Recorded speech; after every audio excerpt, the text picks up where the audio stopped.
الحمد للہ رب العالمین، الحمد للہ رب الاولین والآخرین، الحمد للہ الذی خلق السماوات والارض بالحق وجعل الظلمات والنور، الحمد للہ الذی استوى على عرشہ، الحمد للہ کما ينبغی لہ، لہ الحمد فی الاولی والآخرہ وہو الحکیم الخبیر۔ تمام قسم کی حمد اللہ رب العالمین کے لیے ہے، تمام قسم کی تعریف اولین و آخرین کے رب کے لیے ہے، تمام قسم کی حمد اس اللہ کے لیے ہے جس نے آسمانوں اور زمین کو حق کے ساتھ پیدا کیا اور اندھیروں اور روشنی کو پیدا کیا۔ تمام قسم کی حمد اس اللہ کے لیے ہے جو عرش پر مستوی ہے۔ اللہ کی حمد ایسی ہے جیسا کہ اس کی شان کے لائق ہے، اسی کے لیے دنیا اور آخرت کی تمام تعریفیں ہیں، اور وہ حکمت والا، خوب خبر رکھنے والا ہے۔ الحمدللہ، اللہ کا بہت احسان ہے کہ جس نے ہمیں انسان بنا کر پیدا کیا۔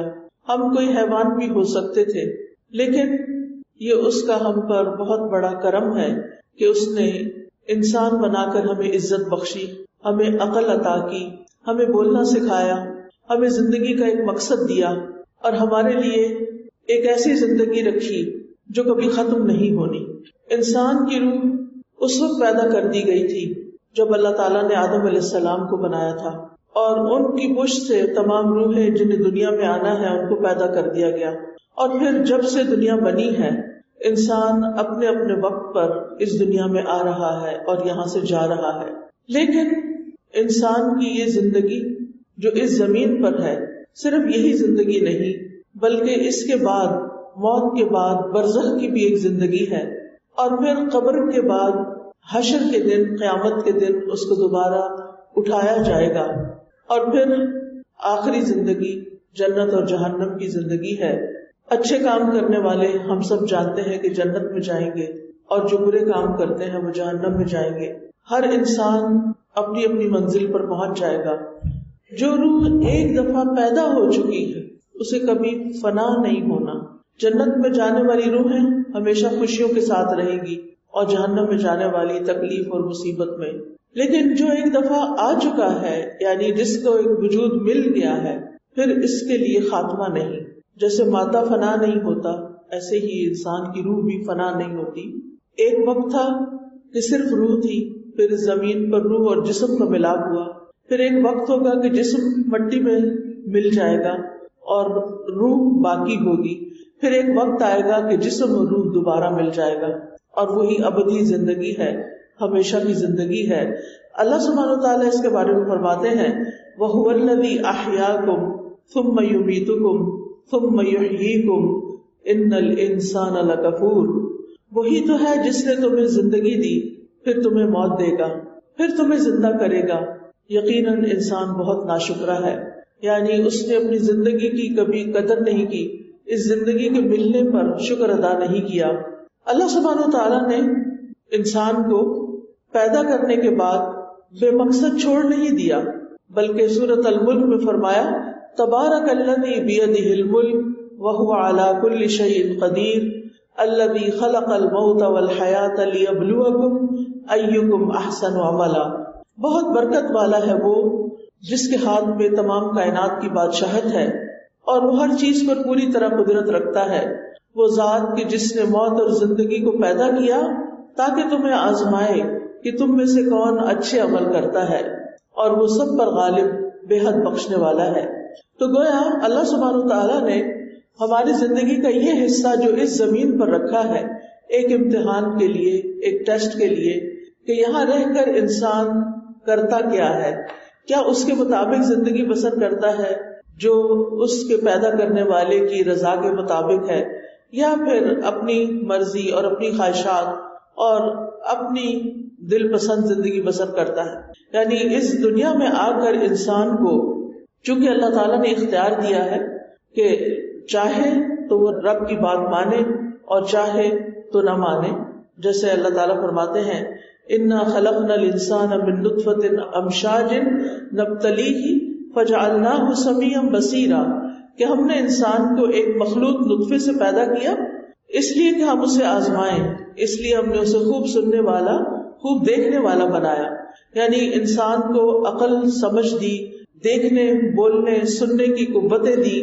اور یہ سب کچھ اس لیے نہیں دیا کہ انسان ان سے صرف اپنی خواہشات پوری کرتا رہے یا جو اس کے دل اور عقل میں سمائے وہ کرتا رہے، بلکہ اللہ تعالیٰ نے پیغمبروں کو بھیج کر، کتابیں بھیج کر انسان کو یہ بات سمجھا دی کہ تم بے مقصد دنیا میں نہیں بھیجے گئے، بلکہ تمہیں ہماری طرف واپس آنا ہے.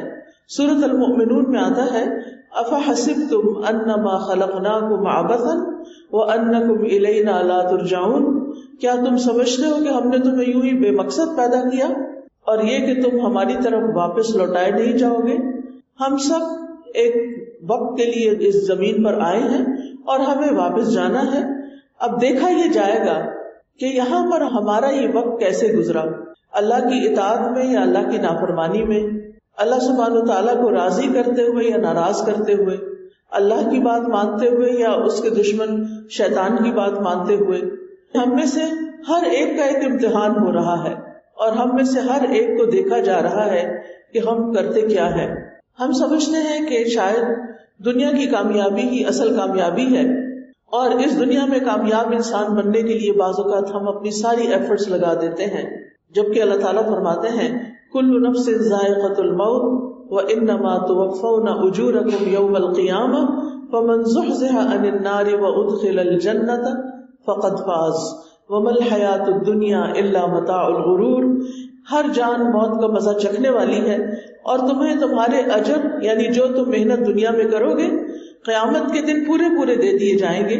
پھر جو شخص آگ سے دور کر دیا گیا اور جنت میں داخل کر دیا گیا تو یقیناً وہ کامیاب ہوا. اور دنیا کی زندگی تو دھوکے کے سامان کے سوا کچھ نہیں. یعنی اس زندگی میں انسان جن چیزوں کو بہت اہمیت دیتا ہے حقیقت میں وہ اتنی اہمیت کے قابل نہیں ہے. یہاں پر رہتے ہوئے انسان کی کئی طرح کی ضروریات ہیں، اس کے جسم کی ضروریات ہیں، اس کی روح کی ضروریات ہیں، اس کی عقل کی ضروریات ہیں، اس کی معاشرتی ضروریات ہیں. اللہ تعالیٰ نے منع نہیں کیا کہ ہم ان ضروریات کو پورا نہ کریں، لیکن ان ضروریات کو پورا کرتے ہوئے ایک چیز کو نہ بھولیں کہ اس میں سے کوئی بھی چیز ایسی نہ ہو کہ جو رب کو ناراض کرنے والی ہو. انسان کو اللہ نے اپنی عبادت کے لیے پیدا کیا، وما خلقت الجن والانس الا لیعبدون، کہ میں نے جن و انس کو اپنی عبادت کے لیے پیدا کیا. ہم عام طور پر سمجھتے ہیں کہ شاید عبادت نماز، روزے، حج، زکوٰۃ ہی کا نام ہے. نہیں، زندگی میں انسان جو کچھ کرتا ہے اگر وہ صحیح طریقے سے کر رہا ہے تو وہ سب کا سب عبادت ہے. اس لیے جس شخص کو یہ یقین ہو کہ اسے اپنے رب سے ملاقات کرنی ہے تو اسے چاہیے کہ وہ اپنے رب کی عبادت میں کمی نہ کرے، یعنی جو کام بھی کرے رب کی اطاعت اور فرما برداری میں کرے. فمن كان يرجو لقاء ربه فليعمل عملا صالحا ولا يشرك بعبادة ربه احدا. جو کوئی اپنے رب سے ملاقات کی امید رکھتا ہے اسے چاہیے کہ نیک عمل کرے اور اپنے رب کی عبادت میں کسی ایک کو بھی شریک نہ کرے. یعنی جو انسان سے مطلوب ہے وہ یہ کہ انسان اچھے عمل کرے، چاہے وہ اپنے گھر پر ہے، چاہے وہ اپنی جاب پر ہے، چاہے وہ ایک استاد ہے، چاہے وہ ایک طالب علم ہے، اس کی ذمہ داری میں، چاہے وہ ایک ماں ہے، چاہے وہ ایک بچہ ہے، چاہے وہ ایک نیبر ہے، چاہے وہ ایک شہری ہے. یعنی کسی بھی حیثیت میں اور کسی بھی کیپیسٹی میں انسان جو کچھ کرے وہ عمل صالح ہو، نیک عمل ہو، کیونکہ ایسے ہی لوگ اللہ تعالیٰ کی نظر میں بہترین لوگ ہیں. اللہ تعالیٰ فرماتے ہیں ان الذین آمنوا وعملوا الصالحات اولئک هم خیر البریہ. بے شک وہ لوگ جو ایمان لائے اور انہوں نے نیک اعمال کیے وہی مخلوق میں سب سے بہترین ہے. یعنی دنیا میں رہتے ہوئے ایک اچھا انسان بن کر، ایک اچھا مسلمان بن کر جینا جو ہے وہ رب کی نظر میں انسان کو بہترین بنا دیتا ہے. اور ایسے لوگوں کی جزا جو ہے اللہ تعالیٰ نے کیا فرمائی، والذین آمنوا وعملوا الصالحات لنکفرن عنہم سیئاتہم ولنجزینہم احسن الذی کانوا یعملون. اور جو لوگ ایمان لائے اور انہوں نے نیک عمل کیے یقیناً ہم ان سے ان کی برائیاں دور کر دیں گے. یعنی انسان خطا کا پتلا ہے، انسان سے غلطیاں بھی ہوتی ہیں، لیکن کیا ہوگا، ایسے لوگوں کی خطائیں دور کر دی جائیں گی، معاف کر دی جائیں گی.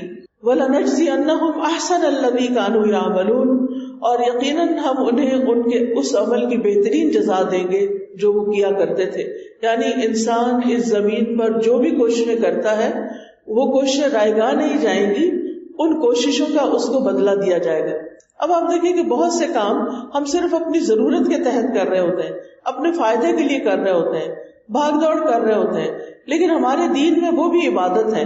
اور ان کاموں کو بھی جو 100% ہم اپنے ذاتی بینیفٹ کے لیے کر رہے ہوتے ہیں، اگر اس میں ہماری نیت ٹھیک ہو اور ہمارا طریقہ ٹھیک ہو تو وہی کام عبادت بن جاتا ہے، اور قیامت کے دن اس پر بھی اجر ہوگا.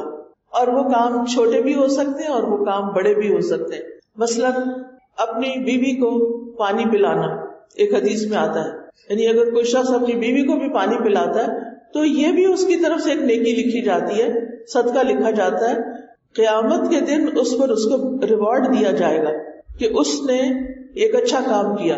اسی طرح اگر کسی جانور کے ساتھ، کسی بھی مخلوق کے ساتھ، اپنوں کے ساتھ، پرایوں کے ساتھ انسان اچھا سلوک کرتا ہے تو وہ سب اس کے لیے اجر و ثواب کا باعث بنتا ہے. اسی لیے آپ دیکھیں کہ آپ جس پیشے سے تعلق رکھتے ہیں، یعنی لوگوں کا علاج کرنا، لوگوں کی تکلیفیں دور کرنا، یہ دنیا کے اعتبار سے بھی بہت معزز ہے، لیکن اس کا آخرت میں بھی بہت بڑا ریوارڈ ہے. کسی بھی انسان کا بیمار ہو جانا، اس پہ تکلیف آ جانا، اس کے لیے ایک امتحان سے کم نہیں، اس کے لیے آزمائش ہے. اور ہم دیکھتے ہیں کہ یہ آزمائش انبیاء پر بھی آئی. حضرت ایوب علیہ السلام طویل عرصے تک بیمار رہے. حضرت ابراہیم علیہ السلام بھی بیمار ہوتے تھے، اسی لیے وہ کہتے ہیں وَإِذَا مَرِضْتُ فَهُوَ يَشْفِينِ، کہ جب میں بیمار ہوتا ہوں تو وہی مجھے شفا دیتا ہے. اور پھر ہم دیکھتے ہیں کہ نبی صلی اللہ علیہ وسلم بھی بیمار ہوئے اپنی زندگی میں، بلکہ آپ کو 2 انسانوں کے برابر بخار ہوتا تھا. اللہ سبحانہ و تعالیٰ نے کوئی بیماری ایسی پیدا نہیں کی کہ جس کا علاج نہ پیدا کیا ہو. اس لیے بہت ضروری ہے کہ ہم علاج کے مختلف طریقے اختیار کرتے بھی رہیں اور ان میں ریسرچ بھی ہوتی رہے. اور اگر کوئی بھی ڈاکٹر، کوئی بھی ریسرچر، کوئی بھی سائنٹسٹ انسانیت کی بھلائی کے لیے، فائدے کے لیے کوئی ایسی چیز ایجاد کرتا ہے جس سے انسانوں کی تکلیف دور ہوتی ہے، اگر اس سے 1,00,000 لوگ فائدہ اٹھاتے ہیں، 1 کروڑ لوگ فائدہ اٹھاتے ہیں، ان سب کا اجر و ثواب اس ایجاد کرنے والے کے حصے میں لکھا جائے گا. یعنی قیامت کے دن وہ بہت بڑا ثواب لے کر آئے گا اور بہت بڑا اجر پائے گا، کیونکہ اس نے انسانوں کی خدمت کے لیے، انسانوں کی تکلیف کو دور کرنے کے لیے کام کیا. اس لیے اگر اس راستے میں سال ہر سال بھی لگتے ہیں، انسان کو محنت بھی کرنی پڑتی ہے، اور انسان کو بظاہر دنیا میں کچھ ملتا نظر نہیں آتا. ہم میں سے بہت سے لوگ ریسرچ کی طرف کیوں نہیں جاتے؟ کیونکہ اس کا ریوارڈ جلدی سامنے نہیں آتا. اس میں بعض اوقات مالی فائدہ فوری طور پر اتنا نہیں ہوتا. آپ دیکھیں جتنے بھی ترقی یافتہ ممالک ہیں وہاں پر ہر شعبے میں، اور خاص طور پر میڈیسن کے اندر کس قدر ریسرچ جاری ہے. یعنی زندگی کا کوئی شعبہ ایسا نہیں جس میں تحقیقات نہ ہو. لیکن ہمارے ہاں عام طور پر اس کا رواج نہیں ہے. بس جو کچھ وہاں سے آتا ہے وہ ہمارے ماحول، ہمارے مزاج، ہمیں سوٹ کرتا ہے یا نہیں کرتا، ہم اسے کاپی کر لیتے ہیں. لیکن اگر ہم دنیا کے لحاظ سے بھی اور آخرت کے لحاظ سے بھی محنت کریں اور ریسرچ کریں اور نئی نئی چیزوں سے انسانیت کو فائدہ پہنچائیں، کیونکہ رسول اللہ صلی اللہ علیہ وسلم نے فرمایا کہ کوئی بیماری ایسی نہیں کہ جس کا کوئی علاج نہ ہو. اللہ نے جہاں بیماری پیدا کی وہاں علاج بھی پیدا کیا. جس کو معلوم ہو گیا معلوم ہو گیا، اور جس کو نہیں معلوم ہوا نہیں معلوم ہو، جاہل رہا. تو اس جہالت سے ہمیں باہر نکلنا چاہیے. اور بعض اوقات ہم یہ کہہ دیتے کہ یہ مرض لا علاج ہے. اسلام کی روح سے کوئی مرض لا علاج نہیں ہے. ہاں یہ الگ بات ہے کہ شفا اللہ کے ہاتھ میں ہے، اللہ تعالیٰ کسی کو شفا نہ دینا چاہے تو پھر اور بات ہے. ہمارے دین میں بیماری، رنج، غم، تکلیف، پریشانی، ان سب کے بدلے اجر بتایا گیا ہے کہ ایک کانٹا بھی چبھتا ہے تو اللہ تعالیٰ اس کے گناہ دور کر دیتا ہے. بیماریاں گناہوں کا کفارہ بن جاتی ہیں. بیمار شخص کا اجر قائم رہتا ہے. جتنی دیر وہ بیمار رہتا ہے اتنی دیر اس کے نیک اعمال جو وہ صحت کی حالت میں کیا کرتا تھا وہ سارے اس کے لکھے جاتے ہیں. پھر اسی طرح کچھ بیمار ایسے ہیں یا کچھ لوگ ایسے ہیں کہ جو فوت ہوتے ہیں تو شہادت کا درجہ پاتے ہیں، جیسے پیٹ کی بیماری میں مرنے والا، ذات الجم یعنی پھیپھڑوں کی بیماری میں فوت ہونے والا. پھر اسی طرح حاملہ عورت اگر مر جائے حمل کی حالت میں یا ڈیلیوری کے وقت، تو ان سب کو بھی ہمارے دین میں شہید کہا گیا ہے۔ اب سوال یہ پیدا ہوتا ہے کہ یہ تو بیمار کے بارے میں بات ہے، لیکن جو لوگ مریض کو دیکھتے ہیں، مریض کی دیکھ بھال کرتے ہیں، اس کو اٹینڈ کرتے ہیں، چاہے نرسز ہوں، چاہے ڈاکٹرز ہوں، چاہے پیرامیڈیکل سٹاف کوئی بھی ہو، جو بھی مریض کی عیادت کرتا ہے، مریض کا خیال رکھتا ہے، اس کے لیے بے پناہ اجر ہے۔ یعنی آپ کا یہ پیشہ دنیا میں تو آپ کو فائدہ دیتا ہی ہے، لیکن اگر آپ اپنے اس کام کے بدلے میں نیت میں بس ایک چیز ڈال لیں کہ میں نے یہ کام اللہ کو راضی کرنے کے لیے کرنا ہے، میں نے ہر پیشنٹ کو، چاہے وہ میرا کوئی رشتہ دار ہو یا نہ ہو، چاہے میں اس کو جانتی ہوں یا نہیں جانتی، چاہے مجھے اس سے کچھ فائدہ ہو رہا ہے یا نہیں ہو رہا، مجھے اپنے رب کو راضی کرنے کے لیے، اپنے رب کی خوشی کے لیے اس دکھی انسان، اس تکلیف میں مبتلا انسان کی مدد ضرور کرنی اور اپنی انتھک محنت کرنی اور کسی قسم کی نیگلیجنس نہیں کرنی۔ تو آپ دیکھیے کہ رسول اللہ صلی اللہ علیہ وسلم نے فرمایا 3 کام ایسے ہیں جو ہر مسلمان پہ لازم ہے، جن میں ایک بیمار کی عیادت ہے۔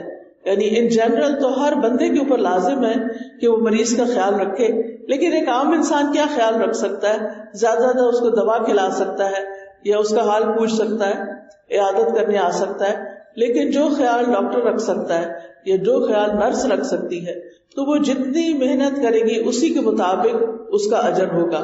نبی صلی اللہ علیہ وسلم صحابہ کی عیادت کیا کرتے تھے، حالانکہ آپ بہت مصروف انسان تھے، لیکن آپ کے ساتھیوں میں سے کوئی بیمار ہو جاتا تو خود اس کے گھر جاتے اور اس کو کوئی نہ کوئی علاج بتاتے، جسے آج طب نبوی کے نام سے جانا جاتا ہے۔ اس زمانے میں بیماریاں بھی کم تھیں، اتنی کمپلیکیٹڈ نہیں تھی، خوراکیں بھی سادی تھیں اور علاج بھی بہت سادہ ہوتا تھا۔ اور اس کے لیے تو جیسے ہم دیکھتے ہیں کہ قرآن مجید میں شہد کے لیے کہا گیا کہ فیہ شفاء للناس، کہ اس میں لوگوں کے لیے شفا ہے، اور اسی طرح کچھ اور چیزیں بھی بتائی گئیں۔ تو مریض کی عیادت کا اجر و ثواب اتنا ہے کہ حضرت عائشہ رضی اللہ تعالی عنہا اگر حالت اعتکاف میں ہوتی اور گھر میں کسی کام کے لیے جاتے، جیسے واش روم وغیرہ استعمال کرنے کے لیے، اور اگر کوئی بیمار ہوتا تو چلتے چلتے مریض کا حال ضرور پوچھتی تھی۔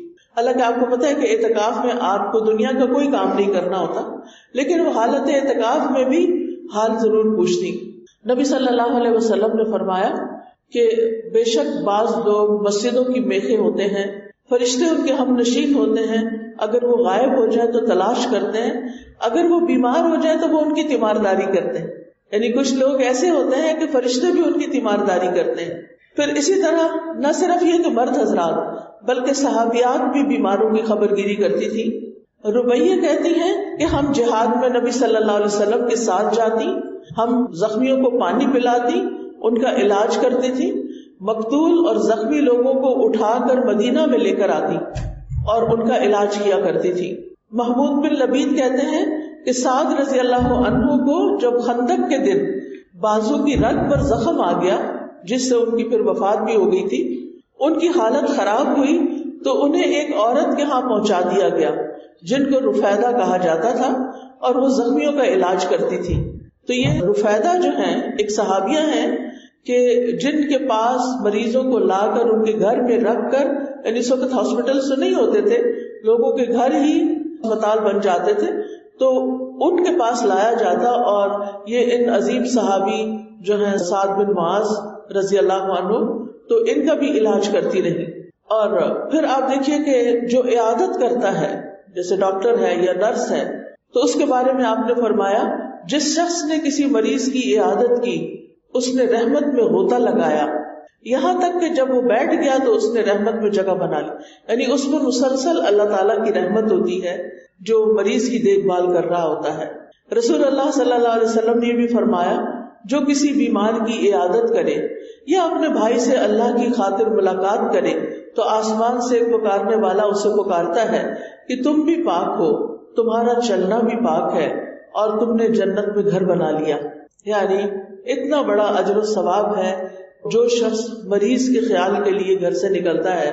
یعنی آپ اپنی جاب کے لیے نکلتے ہیں یا جو بچیاں اس وقت پڑھ رہی ہیں، اگر وہ ابھی سے اپنی نیت کر لیں کہ ہم اس کو پڑھنے کے بعد اس علم کو لوگوں کی خدمت کے لیے استعمال کریں گے، اور اللہ کی رضا کے لیے کریں گے اور مریضوں کا بہت آنیسٹی کے ساتھ خیال رکھیں گے اور ان کے بارے میں کوئی کوتاہی نہیں کریں گے، تو انشاءاللہ ان کی پڑھائی کا ایک ایک دن اور ایک ایک لمحہ، مجھے معلوم ہے کہ بعض اوقات بچے تھک بھی جاتے ہیں کہ اتنا پڑھنا پڑتا ہے اور باقی لوگوں کی اتنا محنت نہیں ہوتی، اور پھر ایک کے بعد ایک امتحان ہے، ایک کے بعد ایک امتحان، تو واقعی ایک ٹف زندگی ہے، آرام کی زندگی نہیں۔ ایک دفعہ اگر آپ اس پیشے میں آ گئے ہیں تو بس آ گئے ہیں، پھر آپ اپنی ذات کو وہ توجہ نہیں دے پاتے جس طرح دوسرے لوگ آرام سے زندگی بسر کرتے ہیں۔ اور کچھ ڈاکٹرز تو ماشاءاللہ ایسے ہوتے ہیں کہ ان کو دن کو بھی کام ہوتا ہے اور رات کو بھی، کیونکہ ان کے مریض ایسے ہوتے ہیں جو رات کو بھی آ سکتے ہیں، تو کسی کے لیے بھی نیند قربان کرنا کوئی آسان کام نہیں۔ پیسہ اس کے مقابلے میں بہت چھوٹی چیز ہے جس کے لیے انسان اپنی نیند اور اپنی صحت خراب کر سکتا ہے۔ اگر انسان اپنی نیت اچھی کر لے تو یہی اس کے لیے بہت بڑے اجر و ثواب کا باعث ہو سکتا ہے۔ ایک اور روایت میں آتا ہے، حضرت علی رضی اللہ عنہ کہتے ہیں کہ جو شخص شام کے وقت کسی مریض کی عیادت کے لیے نکلتا ہے تو اس کے ساتھ 70,000 فرشتے بھی نکلتے ہیں جو اس کے لیے صبح تک بخشش کی دعا کرتے رہتے ہیں، اور جنت میں اسے ایک باغ بھی حاصل ہوگا۔ اور اگر کوئی صبح کے وقت مریض کو دیکھنے کے لیے جاتا ہے تو 70,000 فرشتے بھی ساتھ ہوتے ہیں جو اس کے لیے شام تک بخشش کی دعا کرتے رہتے ہیں، اور جنت میں اس کے لیے ایک باغ بھی ہوگا۔ اسی طرح رسول اللہ صلی اللہ علیہ وسلم نے ایک صحابہ کی مجلس میں پوچھا کہ آج تم میں سے کس نے روزہ رکھا ہے؟ تو حضرت ابوبکر نے کہا کہ میں نے۔ آپ نے پوچھا کس نے مریض کی عیادت کی ہے؟ انہوں نے کہا میں نے۔ آج کس نے جنازے میں شرکت کی ہے؟ تو پھر حضرت ابوبکر نے کہا میں نے۔ آپ نے پوچھا کس نے مسکین کو کھانا کھلایا؟ حضرت ابوبکر نے کہا میں نے۔ تو اس پر نبی صلی اللہ علیہ وسلم نے فرمایا جب کسی شخص میں یہ ایک ہی دن میں خصلتیں جمع ہو جائیں تو جنت میں ضرور داخل ہوگا۔ یعنی آپ ایک ڈاکٹر ہیں، آپ روزہ رکھ کے گھر سے نکلے ہیں، آپ نے مسکین کو بھی صدقہ کر دیا اور ساتھ ہی بیمار کی بھی عادت کر رہے ہیں، تو آپ کا اجر و ثواب عام لوگوں کے روزے کے مقابلے میں، عام لوگوں کی نیکی کے مقابلے میں کہیں زیادہ ہوگا۔ اور بعض اوقات یہ ہوتا ہے کہ ہم خود تھکے ہوئے ہوتے ہیں یا اس وقت طبیعت کے اندر ایک بیزاری بھی آ رہی ہوتی ہے، تو اس کو بھی کنٹرول کرنا اور صبر کے ساتھ ڈیل کرنا۔ بعض جو پیشنٹس ہوتے ہیں وہ بیماری کی وجہ سے تھک چکے ہوتے ہیں، بعض اوقات ڈاکٹرز کے ساتھ بدتمیزی کرنے لگتے ہیں، ان ساری باتوں پر صبر کرنا اور پھر بھی مریض کی خیر خواہی کرنا اللہ کے ہاں درجات کی بلندی کا باعث ہے۔ دوسروں کو فائدہ پہنچانے والے اللہ کے پسندیدہ لوگ ہوتے ہیں۔ ایک آدمی نبی صلی اللہ علیہ وسلم کے پاس آیا، پوچھنے لگا اللہ کے رسول کون سے لوگ اللہ کو زیادہ محبوب ہیں اور کون سے اعمال اللہ کو زیادہ پسند ہیں؟ آپ نے فرمایا وہ لوگ اللہ تعالیٰ کو زیادہ محبوب پیارے ہیں جو دوسرے لوگوں کے لیے سب سے زیادہ فائدے کے ہوں۔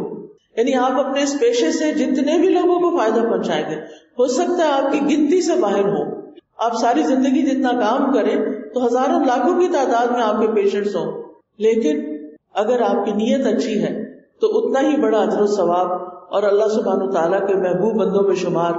پھر اللہ تعالیٰ کے نزدیک پسندیدہ کام کون سے ہیں؟ کسی مسلمان کو خوش کر دینا، اس سے تکلیف دور کرنا، اس کا قرضہ ادا کر دینا، اس سے بھوک دور کر دینا۔ جو کوئی اپنے بھائی کے ساتھ اس کی ضرورت پوری کرنے کے لیے چلا یہاں تک کہ اسے پورا کر دیا، اللہ تعالیٰ اس کو اس دن ثابت قدم رکھے گا جس دن قدم ڈگمگا جائیں گے، یعنی قیامت کے دن۔ دوسروں کی خدمت کرنا ہمارے نبی صلی اللہ علیہ وسلم کی سنت ہے۔ آپ کمزور مسلمانوں کے پاس جاتے، ان سے ملاقات کرتے، ان کے بیماروں کی بیمار پرسی کرتے، ان کے جنازوں میں حاضر ہوتے، یعنی یہ ہمارے دین کا حصہ ہے۔ پھر اسی طرح رسول اللہ صلی اللہ علیہ وسلم نے فرمایا مجھے اپنے کسی بھائی کی ضرورت پوری کرنے کے لیے اس کے ساتھ چلنا مسجد نبوی میں 1 ماہ کے اعتکاف سے زیادہ محبوب ہے۔ یعنی اگر مجھے اعتکاف کا موقع نہیں ملتا تو میں اگر پورا مہینہ اعتکاف بیٹھوں وہ ایک طرف، لیکن اگر میں اپنی کسی بھائی کی ضرورت پوری کرنے کے لیے اس کے ساتھ جاؤں تو وہ اس مہینے کے اعتکاف سے بھی افضل نیکی۔ اس سے آپ اندازہ لگا سکتے ہیں کہ آپ کس قدر خوش قسمت لوگ ہیں کہ جن کے حصے میں ایسا علم آیا ہے، ایسی محنت آئی ہے، ایسا کام اور پیشہ آیا ہے کہ جس سے آپ دوسروں کی خدمت بہترین طریقے سے کر سکتے ہیں، ان کی ضروریات پوری کر سکتے ہیں۔ پھر اسی طرح جو کسی کی مصیبت دور کرتا ہے، اللہ تعالیٰ قیامت کے دن کی اس کی مصیبتوں میں سے کوئی مصیبت دور کر دیں گے۔ جو کسی تنگ دست پہ آسانی کرتا ہے، اللہ تعالیٰ اس پر دنیا اور آخرت میں آسانی فرمائیں گے۔ اور جس نے کسی مسلمان کی پردہ پوشی کی، اللہ تعالیٰ دنیا اور آخرت میں اس کی پردہ پوشی کر دیں گے۔ یعنی بعض اوقات ایسا ہوتا ہے نا کہ انسان کسی بیمار کو دیکھتا ہے، اس کا کوئی عیب سامنے آتا ہے تو اس کو چھپا دیتا ہے، کسی سے ذکر نہیں کرتا الا یہ کہ علاج کی غرض سے کرنا ہو، تو اللہ سبحانہ وتعالیٰ ایسے انسان کے عیب بھی چھپا دیں گے۔ رسول اللہ صلی اللہ علیہ وسلم نے فرمایا، اللہ تب تک اس بندے کی مدد میں ہوتے ہیں جب تک بندہ اپنے بھائی کی مدد میں لگا رہتا ہے۔ مثلا آپ سرجن ہیں، آپ سرجری کر رہے ہیں اور بہت دیر آپ کو ہو گئی، آپ تھک بھی چکے ہیں۔ بعض سرجریز جو ہوتی ہیں بہت کمپلیکیٹڈ بھی ہوتی ہیں، یعنی گھنٹوں بھی لگ سکتے ہیں اس میں، لیکن اگر آپ پوری ایمانداری کے ساتھ اور نیک نیتی کے ساتھ یہ کر رہے ہیں تو آپ کو یہ سارا وقت عبادت ہے۔ اسی طرح کسی بھی اور موقع پر اگر آپ کو مریض کی دیکھ بھال زیادہ کرنی پڑتی ہے تو اللہ سبحانہ وتعالیٰ کی مدد آپ کے ساتھ ہے۔ بس اس میں شرط یہ ہے کہ ہر کام کے پیش نظر اللہ کی رضا ہو۔ بعض اوقات انسان کو جاب اپنی مرضی کی نہیں ملتی، مرضی کا اسٹیشن نہیں ہوتا، مرضی کی چیزیں نہیں ہوتی، بہت سی چیزیں اس کے خلاف جاتی، لیکن پیشنٹس جو ہیں وہ بےچارے تڑپ رہے ہیں، ضرورت مند ہیں، تو انسان سارے ایسے مخدوش حالات کے باوجود صرف اللہ کو راضی کرنے کے لیے اٹھتا ہے اور دکھی دلوں کی مدد کرتا ہے تو اس کے لیے اجر ہی اجر ہے۔ ہو سکتا ہے دنیا میں اس کو کوئی صلہ نہ دے سکے اس کا، لیکن اللہ کے ہاں اس کے لیے بہت بڑا اجر محفوظ ہے۔ بس شرط یہ ہے کہ انسان اللہ کی رضا کے لیے یہ کام کرے، اس کے عمل میں خلوص ہو، اس کا عمل درست ہو۔ دوسری چیز اچھا اخلاق، یعنی مریض کے ساتھ نرمی سے پیش آنا۔ بہت سے اچھے ڈاکٹرز ایسے بھی ہوتے ہیں کہ جو اتنی محبت سے مریض کے ساتھ معاملہ کرتے ہیں، ایسے اس کے ساتھ ہمدردی سے اس کا حال پوچھ لیتے ہیں کہ اس کی آدھی بیماری وہی ختم ہو جاتی ہے، کیونکہ اس سے پہلے ہر کوئی ان سے متنفر ہے، بیزار ہے، اور بعض اوقات لوگ سنانا شروع کر دیتے ہیں تمہاری اپنی غلطی ہے، تم نے فلاں چیز کھائی تھی اس لیے بیمار ہوئے، تم نے فلاں غلط کام کیا، تو ڈانٹ ڈپٹ کئی لوگ کرنا شروع کر دیتے ہیں، خاص طور پر مائیں۔ تو ایسا نہیں کرنا چاہیے، بلکہ اب جو ہونا تھا ہو گیا، جو بیمار ہوا جس بھی وجہ سے ہوا، ہمارا کام کیا ہے کہ ہم اس کے ساتھ محبت کا سلوک کریں، نرمی کا سلوک کریں۔ رسول اللہ صلی اللہ علیہ وسلم نے فرمایا، لوگوں میں سب سے بہتر وہ ہے جس کا اخلاق زیادہ اچھا ہے۔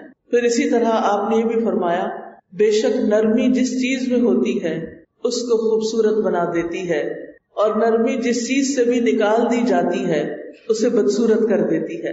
لہذا ڈاکٹر کے لیے نرمی اختیار کرنا بہت ضروری ہے، اور یہ اس کے اس پیشے کو، اس کے کردار کو بہت خوبصورت بنا دے گی۔ رسول اللہ صلی اللہ علیہ وسلم نے فرمایا، جنتی لوگ 3 قسم کے ہیں، ان میں سے ایک وہ آدمی جو رشتہ داروں اور مسلمانوں کے لیے مہربان اور نرم دل ہو۔ تیسری چیز یہ ہے کہ انسان اپنے مریضوں سے محبت سے پیش آئے۔ رسول اللہ صلی اللہ علیہ وسلم نے فرمایا، مومن محبت کرتا ہے اور اس سے محبت کی جاتی ہے، اس بندے میں کوئی خیر نہیں جو نہ محبت کرتا ہے اور نہ ہی اس سے محبت کی جاتی ہے۔ لوگوں میں سب سے بہترین وہ ہے جو ان کے لیے سب سے زیادہ فائدہ دینے والا ہے۔ یعنی ہم عام طور پہ سمجھتے ہیں کہ لوگوں میں بہترین شاید وہ ہے جو بہت تہجد گزار ہے یا روزہ رکھنے والا، obviously یہ بڑی اچھی بڑے درجے کی نیکیاں ہیں اور وہ اچھا ہی انسان ہے، لیکن نبی صلی اللہ علیہ وسلم کے نزدیک سب سے بہترین وہ ہے جو لوگوں کے لیے بہترین ہے، لوگوں کو زیادہ فائدہ پہنچاتا ہے۔ اور پھر کسی کی تکلیف دیکھ کر اپنے دل کو پتھر نہیں بنا لینا چاہیے، دوسروں کی تکلیف کو محسوس بھی کرنا چاہیے۔ میں سمجھتی ہوں کہ اگر ایک ڈاکٹر ہر تکلیف کو اپنے سر پہ لے لے تو پھر تو وہ خود ہی بیمار پڑ جائے گا، تو اس کی ضرورت نہیں، لیکن یہ ہے کہ ہمدردی کا ایک ایلیمنٹ ضرور ہونا چاہیے، اور ایک دوسرے کی ضروریات پوری کرنے کے لیے ایک دوسرے کے قریب بھی ہونا چاہیے۔ مسلمان تو وہ ہوتا ہے جس کی زبان اور ہاتھ سے دوسرے مسلمان سلامت رہتے ہیں۔ پھر یہ کہ مریض کے ساتھ انسان ویسا ہی معاملہ کرے جیسا وہ خود چاہتا ہے کہ ڈاکٹر اس کے ساتھ کرے۔ یعنی ہر انسان بیمار ہو جاتا ہے، کبھی ڈاکٹر بھی بیمار ہو جاتا ہے، اب ڈاکٹر کیا چاہتا ہے کہ اس کو جو علاج کر رہا ہے وہ اس کے ساتھ مہربان ہو، تو جیسا آپ اپنے لیے چاہتے ہیں ویسا ہی آپ دوسرے مریضوں کے لیے اختیار کیجیے۔ پھر اسی طرح کسی مسلمان کے اوپر ظلم کرنا یا اس کو دھوکہ دینا کہ دوائی کی بجائے کچھ اور دے دیا جائے، یا پھر یہ کہ اس کی جیسے کوئی نرس ہے بلڈ پریشر کی ریڈنگ لے رہی ہے یا کسی اور چیز کی، تو وہ اب بس من گھڑت فگر لکھ دے اور پراپر طریقے سے بلڈ پریشر ہی نہ لے یا لے ہی نہ، تو یہ ساری چیزیں جو ہیں یہ دھوکے میں آتی ہیں. تو اس چیز سے بچنے کی ضرورت ہے. اور کچھ لوگ غریب ہوتے ہیں، اپنا علاج نہیں کر سکتے یا نہا نہیں سکتے، اسمیل آ رہی ہوتی ہے، تو بعض اوقات پھر ان سے دور بھی رہا جاتا ہے یا ان کا حال نہیں پوچھا جاتا. تو ان چیزوں کا بھی لحاظ رکھنا ہے کہ جس کو اللہ نے ہمارے پاس بھیج دیا اب اس کا علاج تو کرنا ہی ہوگا چاہے جیسے بھی ہو. پھر اسی طرح معمولی چیزوں میں بھی مدد کرنی چاہیے. بعض کوسچن جو ہوتے ہیں پیشنٹس کے وہ بڑے ہی irrelevant ہوتے ہیں، بڑے اریٹیٹنگ ہوتے ہیں، ایک ہی بات بار بار کرتے ہیں، تو ایسی صورت میں اپنا ٹیمپرامنٹ کنٹرول کرنا بہت مشکل کام ہوتا ہے، لیکن اس پر بھی انسان اگر صبر کر جائے تو اس کے لیے بہت اچھا ہے. اور پھر ایسا بننا چاہیے جس سے لوگ خیر کی امید رکھیں، یعنی جو آپ کو دیکھے وہ کہے کہ یہ بہت اچھی ڈاکٹر، اور جس کے شر سے امن ہو کہ میں اس کے پاس جب بھی گئی ہوں یہ بہت اچھی طرح مجھے ملی ہے. ایسے لوگ جو ہے معاشرے میں بڑے مشہور بھی ہو جاتے ہیں کیونکہ ان کو کوئی بھولتا نہیں، ہر کوئی ان کا تذکرہ ضرور کرتا ہے. پھر مریض کو دعا بھی دیا کرے، تسلی بھی دیا کرے، اور دعاؤں میں جیسے مریض بعض اوقات بول رہے ہوتے ہیں، اپنی کہانی سنا رہے ہوتے ہیں، تو ساتھ ساتھ آپ ان کو سورۃ فاتحہ پڑھ کے یا اذہب البأس رب الناس واشف انت الشافی لا شفاء الا شفاؤک شفاء لا یغادر سقما. جب نبی صلی اللہ علیہ وسلم کسی مریض کے پاس تشریف لے جاتے یا کوئی مریض آپ کے پاس لایا جاتا تو آپ اس کو یہی دعا دیتے، اذہب البأس رب الناس اشف وانت الشافی لا شفاء الا شفاؤک شفاء لا یغادر سقما.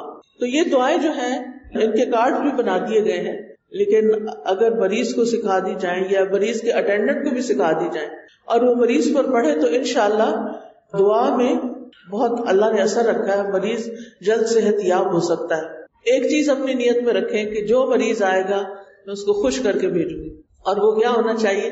انشاءاللہ تم ٹھیک ہو جاؤ، انشاءاللہ تم ٹھیک ہو جاؤ. یہ جو دعا ہے، دعا دینا، خوش کرنا، یہ بہت بڑا ہتھیار ہے. میں نے ریڈرز ڈائجسٹ میں ایک آرٹیکل پڑھا تھا بہت سال پہلے کہ انہوں نے ایک ریسرچ کی تھی، یعنی کچھ مریضوں کے اوپر دعائیں کی گئیں اور کچھ مریضوں کو ویسے ہی ان کا علاج کیا گیا صرف دواؤں سے. تو حیرت انگیز نتائج تھے کہ جن مریضوں کے لیے دعائیں ہوئی تھی وہ جلدی صحت یاب ہو گئے اور وہ بہتر صحت یاب ہوئے. تو آپ بھی جاتے جاتے مریض کو دعا دے دیا کریں یا ان کو دعائیں کہیں کہ دعا یاد کرو، دعا پڑھو، کیونکہ اللہ سبحانہ تعالیٰ نے ہمیں نبی صلی اللہ علیہ وسلم کے ذریعے یہ دعائیں سکھائی ہیں، اور یہ وہی پر مبنی علم ہے جس میں کوئی جھوٹ نہیں ہو سکتا. اور مریض کو صحت کی امید دلانی چاہیے، نیکی کے کاموں کی رغبت دلانی چاہیے، اور بیماری پر ملنے والے اجر کا اور ثواب کا لازم بتائیں. حضرت ام العلا کہتی ہیں کہ نبی صلی اللہ علیہ وسلم میری عیادت کے لیے تشریف لائے جب میں بیمار تھی. آپ نے فرمایا اے ام العلا خوش ہو جاؤ، مسلمان کے مرض کی وجہ سے اللہ اس کی خطائیں دور فرما دیتا ہے، جیسے آگ سونے اور چاندی کا کوٹ ختم کر دیتی. اسی طرح بیماری بھی انسان کی خطاؤں اور دکھ تکلیفوں کو دور کر دیتی ہے. پھر مریض کو خیر کی دعا دینی چاہیے اور اسے تلقین بھی کرنی چاہیے کہ وہ خود بھی اپنے لیے دعا کرے. مریض کا دل نرم ہوتا ہے، اس کو اللہ پہ توکل سکھانا چاہیے کہ تکلیف اللہ کی طرف سے آئی ہے، وہی اسے کاٹے گا. ہم کوشش کر رہے ہیں، تم اللہ پہ بھروسہ کرو، اللہ تمہیں تنہا نہیں چھوڑتا. اور یہ بھی ہمیشہ یاد رکھیں ہم کہ تکلیف دور تو اللہ ہی کرتا ہے. وَإِن يَمْسَسْكَ اللَّهُ بِضُرٍّ فَلَا كَاشِفَ لَهُ إِلَّا هُوَ. اور اگر اللہ تمہیں کوئی نقصان پہنچائے تو اس کے سوا کوئی دور کرنے والا نہیں ہے. اس لیے مریض کو ہمیشہ احساس دلائیں کہ شفا اللہ کے ہاتھ میں ہے، میرے ہاتھ میں نہیں. میں سر توڑ کوشش کروں گی لیکن فائدہ اللہ سبحانہ تعالیٰ ہی پہنچاتا ہے. پھر اسی طرح ہمیں اللہ سے مریض کی شفا کے لیے سوال کرنا چاہیے. جتنے بھی ڈاکٹرز ہیں میں چاہوں گی کہ وہ اپنی نماز کے ساتھ اپنے تمام مریضوں کے لیے ضرور دعا کیا کریں کہ اللہ جو بھی بندے تیرے تو نے میرے پاس بھیجے علاج کے لیے، تو ان سب کو شفا عطا فرما. تو اس سے دیکھیں گے آپ انشاءاللہ تعالیٰ آپ کے اپنے اندر بے پناہ سکون آئے گا. پھر اسی طرح نبی صلی اللہ علیہ وسلم نے یہ بھی بتایا کہ اپنے مریضوں کا علاج صدقے سے کیا کرو.